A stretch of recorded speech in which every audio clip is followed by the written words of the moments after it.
Eni, let's talk about Cristiano Ronaldo, because we have to when we talk about Portugal. He's the player everybody looks forward to watching. And you've seen firsthand from your time at Juventus just how much impact he has, not just on the players, but the wider team at a club.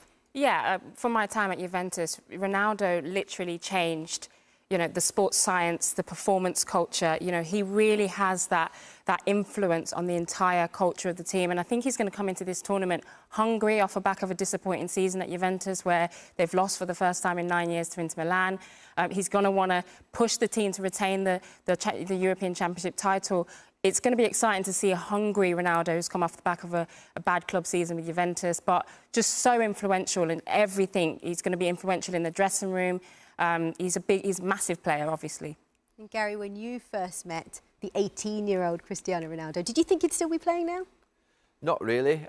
It was a huge frustration in those early years. Obviously, a very young 18, 19-year-old, getting used to the Premier League, inconsistent, made poor decisions on the pitch or incorrect decisions, but then about 2 or 3 years later, post-2006, the incident with Wayne Rooney in the England quarter-final, he just matured into something that was exceptional, and it's just an individual. It's mesmerising, really, to see how he's developed from that into one of the greatest players of all time, and it is that individual pursuit of being the greatest player of all time that I think he's chasing. I don't see him actually giving in for the next few years, because I think he wants, whatever how many goals Pele scored, I think he want to go and remove all doubt that he is one of the greatest players of all time, and he wants the team to win always, but he's a unique player that every interview you see a player do, they always mention the team. He always mentioned the individual accolades as well. They were really important to him.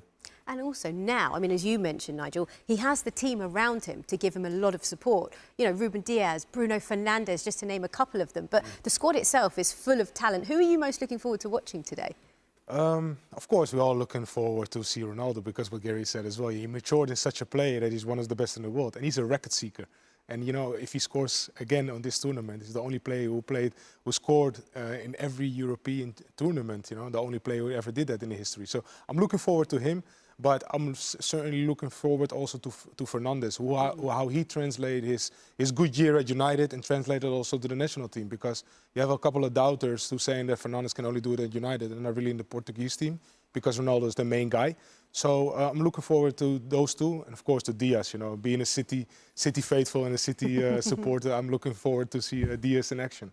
Yeah, you're looking forward to seeing Bruno Fernandes in action as well today. I mean, we've seen what he's done for Manchester United, and we know that he does the same for his club as well. A huge impact at United. I think he was disappointing towards the end of the season, seemed to be a little frustrated at times. There were times where he was a little petulant towards referees and certainly towards his teammates if things didn't go well. I think he'll be different in this company. He's surrounded, obviously, I think at United he came in and obviously took top dog status, really. The midfield at United is nothing like the players he's going to be playing with, like Ronaldo, Bernardo Silva, great players around him. So for me, it'll be interesting to see Fernandes in this group and around Ronaldo particularly, because I think that he'll probably be in awe of him, and it'll be interesting to see how he serves him.